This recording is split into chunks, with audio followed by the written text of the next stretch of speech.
ಮತ್ತೆ ಬಂದ್ಯಾ?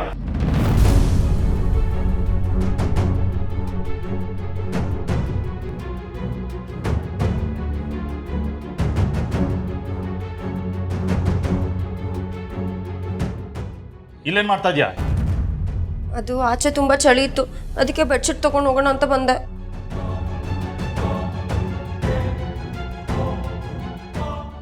ಇದೇ ಕೊನೆ. ನನ್ನ ಪರ್ಮಿಷನ್ ಇಲ್ಲದೆ ನನ್ನ ವಾರ್ಡ್ರೋಬ್ ಎಲ್ಲ ಮುಟ್ಬೇಡ. ಔಟ್!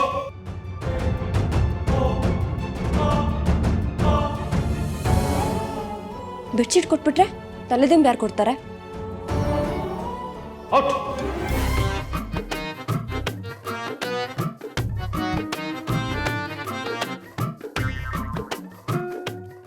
ಔಟ್!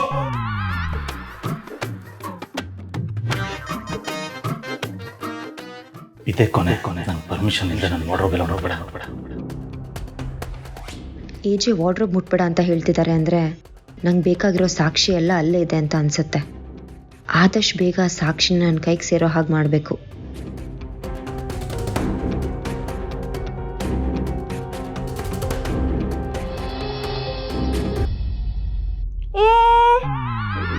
ಏನಪ್ಪ ಮಾಡ್ತಿದ್ಯಾ?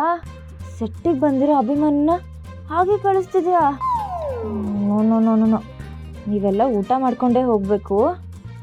ಅಭಿಮಾನಿಗಳು ನನ್ನ ಪಾಲಿನ ದೇವರು, ಅವ್ರಿಗೆಲ್ಲ ಹಾಗೆ ಕಳಿಸ್ಲೇಬಾರ್ದು. ಅರ್ಥ ಆಯ್ತಾ? ಏನು ಆಟೋಗ್ರಾಫಾ? ಆಟೋಗ್ರಾಫ್ ಏನು, ಸೆಲ್ಫಿನೇ ಕೊಡ್ತೀನಿ. ತಗೊಳ್ಳಿ.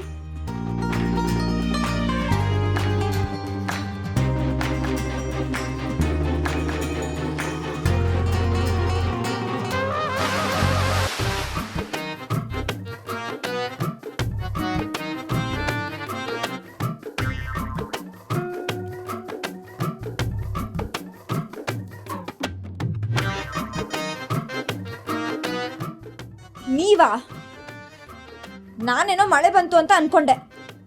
ಅದು ಸರಿ, ನೀವೇನು ಚಿಕ್ಕ ಮಕ್ಳ ಥರ ಬಕೆಟಲ್ಲಿ ನೀರು ಇಟ್ಕೊಂಡು ಆಟ ಆಡ್ತಿದ್ದೀರಾ? ಆಟ ಆಡಿದಲ್ಲ ಅತ್ತೆ, ಅಭಿಷೇಕ ಮಾಡಿದ್ದು. ಹೌದೌದು, ಅತ್ತೆ ಅಂದ್ರೆ ದೇವ್ರ ಸಮಾನ ಅಲ್ವಾ, ಅದಕ್ಕೇನೆ. ಲಕ್ಷ್ಮಿ ಅಕ್ಕ, ಏನ್ ಹಾಗೆ ನಿಂತ್ಕೊಂಡು ನೋಡ್ತಾ ಇದ್ಯಾ? ಅತ್ತೆ ಕಾಲ್ ಮುಟ್ಟಿ ನಮಸ್ಕಾರ ಮಾಡೋಣ ಬಾ. ವಾಟ್?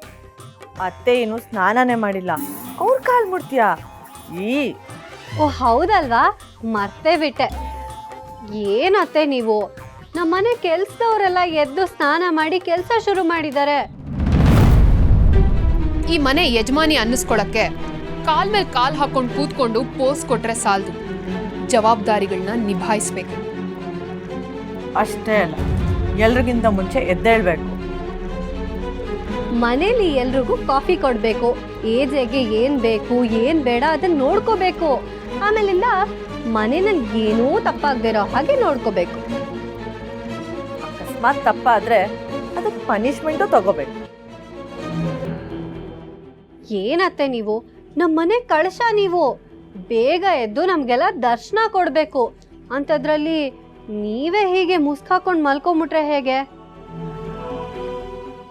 ಈ ಮನೇಲಿ ಅತ್ತೆಗಿರ್ಬೇಕಾಗಿರೋ ಜವಾಬ್ದಾರಿಗಳು ಏನೇನು ಅನ್ನೋದೇ ನಿಮಗ್ ಗೊತ್ತಿಲ್ಲ. ಇನ್ನೀ ಮನೇನ್ ಹೇಗ್ ನಿಭಾಯಿಸ್ತೀರಾ? ಈ 3 ಜನ ಪರ್ಫೆಕ್ಟ್ ಸೊಸೆಂದ್ರಿಗೆ ಅತ್ತೆ ಆಗೋ ಯೋಗ್ಯತೆ ನಿಮಗಿದೆಯಾ? ಖಂಡಿತ ಇಲ್ಲ. ಈ ಮನೇಲಿ ಮಹಾರಾಣಿ ತರ ಮೆರಿಬೇಕು ಅಂತ ಏನಾದ್ರೂ ಆಸೆ ಇಟ್ಕೊಂಡಿದ್ರೆ ಅದನ್ನ ಇಲ್ಲಿಗೆ ಮರ್ತು ಬಿಡಿ. ಇಲ್ಲೇ ಇದ್ರೆ ನಿಮಗೆ ಸಿಗೋದು ಸನ್ಮಾನ ಅಲ್ಲ, ಹೆಜ್ಜೆ ಹೆಜ್ಜೆಗೂ ಅವಮಾನ. ಈ ದುರ್ಗಾ ಒಳ್ಳೆಯವ್ರಿಗೆ ಒಳ್ಳೆಯವಳು, ನಿಮ್ಮಂತ ಕೆಟ್ಟವ್ರಿಗೆ ತುಂಬಾ ಕೆಟ್ಟವಳು.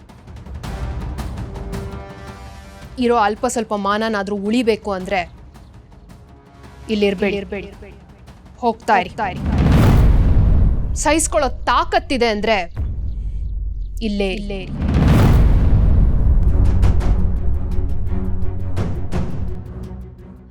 ಏನಕ್ಕ ಇವಳು ಇಷ್ಟು ಈಸಿಯಾಗಿ ಹೊರಟೋಗ್ಬಿಟ್ಲು? ಅಕ್ಕ, ಅವಳು ಬಟ್ಟೆನೇ ತಗೊಂಡು ಹೋಗಿಲ್ಲ, ಎಲ್ಗೋಗ್ಬಿಡ್ತಾಳೆ?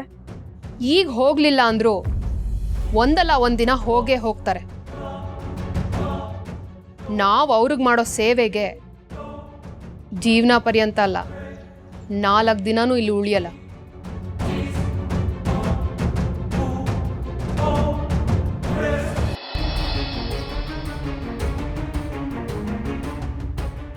ನಾನೊಂಥರ ಮಾಡ್ರನ್ ದೇವತೆ ಇದ್ದ ಹಾಗೆ. ಶಾಂಪು ಹಚ್ಕೊಳ್ದೆ ನಾನು ಸ್ನಾನ ಎಲ್ಲ ಮಾಡಲ್ಲ. ಹೇಗಿದ್ರು ನೀರು ಹೆಚ್ಚಾಗಿದೆ, ಶಾಂಪು ಹಚ್ಬಿಟ್ಟು ಸ್ನಾನ ಮಾಡಿಸ್ಬಿಡಿ. ಮತ್ತೆ ಇಲ್ಲಿವರೆಗೂ ನೀವೇ ಹೇಳಿದ್ರಲ್ಲ, ಅತ್ತೆ ಅಂದ್ರೆ ದೇವ್ರ ಸಮಾನ, ಅಭಿಷೇಕ ಮಾಡಿದ್ವಿ ಅಂತ. ಅರ್ಧಂಬರ್ಧ ಅಭಿಷೇಕ ಮಾಡಿದ್ರೆ ಯಾವ ದೇವಿ ತಾನೇ ವರ ಕೊಡ್ತಾಳೆ ಹೇಳಿ? ನಮ್ಮನೇಲೆಲ್ಲ ಸ್ನಾನ ಮಾಡ್ಬೇಕಂದ್ರೆ ಬಚ್ಚಲ್ ಮನೆಗೆ ಹೋಗ್ಬೇಕಿತ್ತು. ಆದ್ರೆ ನೀವು ನಾನು ಮುತ್ತಿನಂತ ಸೊಸೆ ಅಂದ್ರಲ್ವಾ, ನನಗೋಸ್ಕರ ಬಾಲ್ಕನಿನೇ ಬಚ್ಚಲ್ ಮನೆ ಮಾಡ್ಬಿಟ್ಟಿದ್ದೀರಾ. ತಗೊಳ್ಳಿ, ಸ್ನಾನ ಮಾಡಿಸಿ. ಅತಿಯಾಗಿ ಆಡ್ತಾ ಇದ್ದೀರಾ. ಈ ದುರ್ಗಾ ಹತ್ರ ಹುಡುಗಾಟ ಆಡಿದ್ರೆ ಈ ಮನೆ ಅತ್ತೆಗೆ ಕೈ ತೋರಿಸ್ಬಾರ್ದು ಅಂತ ಗೊತ್ತಿಲ್ವಾ ಸೊಸೆ ಅಂದ್ರೆ? ಈ ಮನೆ ಅತ್ತೆಗೆ ಎಷ್ಟು ಕರ್ತವ್ಯ ಇದೆಯೋ ಅಷ್ಟೇ ಸೊಸೆಂದ್ರಿಗೂ ಇದೆ ಅಂತ ಅಜ್ಜಿ ಹೇಳಿದ್ ಮರ್ತೋಯ್ತಾ ಸೊಸೆ ಅಂದ್ರೆ?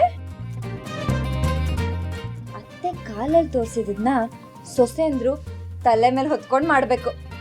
ನಾ ಹೇಳಿದ್ನಲ್ಲ, ಬನ್ನಿ ಬನ್ನಿ ಬನ್ನಿ.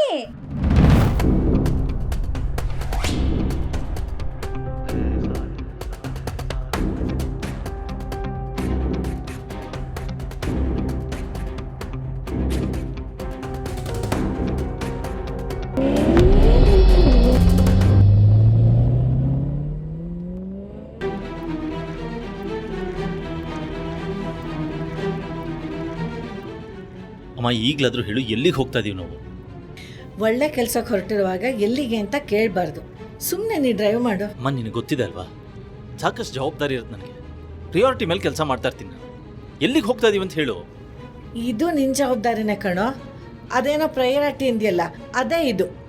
ನೋಡು, ಮದುವೆ ಅಂತ ಆದಮೇಲೆ 10 ಸಂಪ್ರದಾಯಗಳಿರುತ್ತವೆ. ಅದನ್ನೆಲ್ಲ ನೀನೇ ನಿಭಾಯಿಸ್ಬೇಕಲ್ವಾ?